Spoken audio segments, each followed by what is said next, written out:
All right, we are back with day 2 of our do-it-yourself microgreen kit. Hopefully you have your pea seeds here from day 1 that you were soaking in some water so you can see how they've kind of absorbed some of that water. Today I'm gonna step 1 is I'm gonna drain that. So I'm just using this, I'm gonna pour this out, get rid of that water. All right, and we're just gonna let that sit over here. So now I have my pre-moistened seed.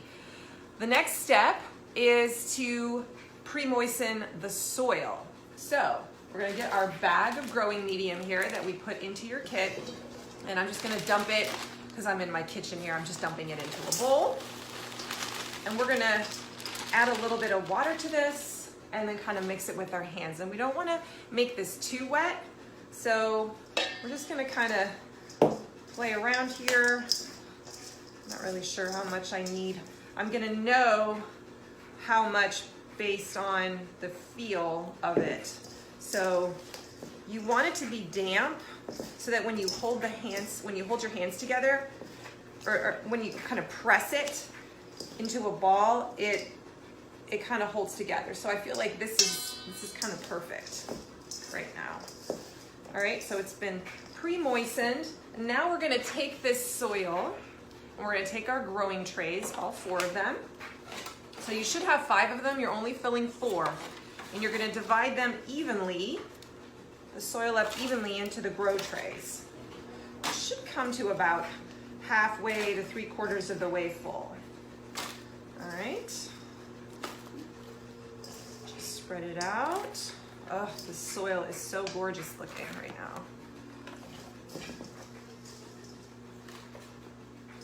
Normally I would be doing this out in my greenhouse. I'm getting everything dirty, but that's okay. That's part of gardening, right? All right. Spread it out evenly. Now we're only going to use this soil 1 time, all right? You cannot reuse the soil if you do this again later for a second batch, just so you know.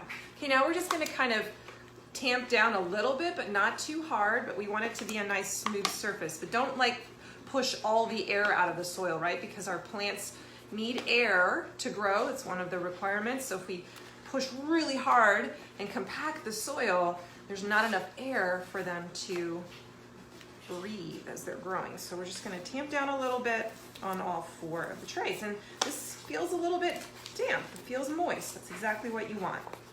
All right, so now that we've prepped our trays, okay, we've moistened the soil and we've tamped them down. Now we're going to scatter the seeds.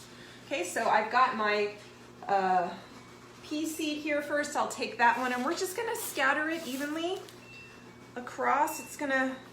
You should have enough in your kit to really cover it. All right, and it's gonna take up some space. All right, I'll kind of see if I can show you what that looks like. Sort of spread them out. You wanna kind of push down a little bit, all right? So that they're nicely in the soil. Okay. It's almost too many seeds in here, I feel like, because we want them to be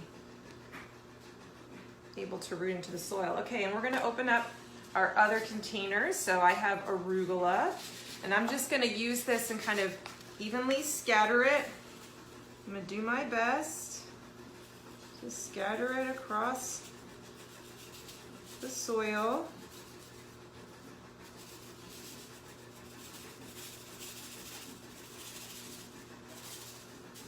And this is about a teaspoon of seed, just so you know if you're curious. Okay, I don't know if you guys can see that at all, but that's sort of how I did the arugula. All right, now we're doing the raving radish. This is a daikon radish.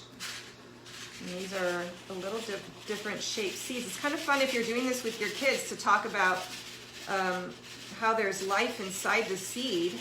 The seed has everything it needs to grow, and I often like to let our kids look at the different shapes of seeds.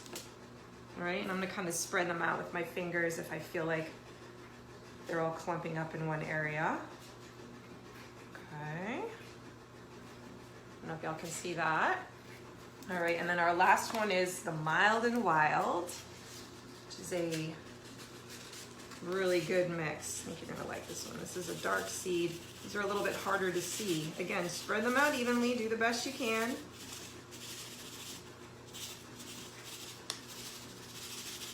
Helps to have an even seed bed or an even soil bed, as you will discover. They're gonna roll around. All right. And you don't want these to be under the soil, right? They are supposed to sit on the top of the soil. So don't cover them. Don't cover them with soil. Okay, so now we're gonna give them all a gentle mist of water because we want the seeds to get wet. All right, so you could either use a small little watering can. I'm just gonna spray a ton of water on them with my little sprayer here. So we're trying to get the seeds wet. It's gonna activate them so that they start to germinate. And this keeps the seeds from blowing around everywhere. If you were to like try to water like this, the water might kind of wash the seed around and move it. So we're just gonna do that. Now these peas are already wet, but we're gonna just do another spray. Okay, so now we've moistened the seed. And the next and final thing is to actually set the trays onto a cookie sheet. So we're gonna have a little cookie sheet like this to keep the water, because we will be watering it throughout the week and we don't want water escaping. So just put them all on here for right now. And now we need to let them go through their dark out period. So we're gonna actually stack them. So what I'm gonna do is I'm gonna take, we'll put the peas on the bottom, then I'll take the radish with the little red one. I'll stick that one on top. We're just gonna nest them right inside each other, just like this. This is kind of a way you can get around it, or you can just cover them all. All right, so this is one way that you could do it, and you could take your top tray that's empty and stick it on the top of the last one. All right, so that way that one gets covered. And then if you want, you can either use like a soup can and just press on that, because we want to have a little bit of pressure. That's a good thing. All right, and then we're just gonna set this in a windowsill where we have some light, and we will touch base tomorrow and I'll give you your next instructions for what to do. All right, that's all you got to do. If this is a little bit wobbly, then you can set up, maybe you just want to do like two different towers, and just make sure that you cover them though. You can use a cutting board, just something that covers this top one, because it needs to be dark. All right, I'll catch you in the next video tomorrow.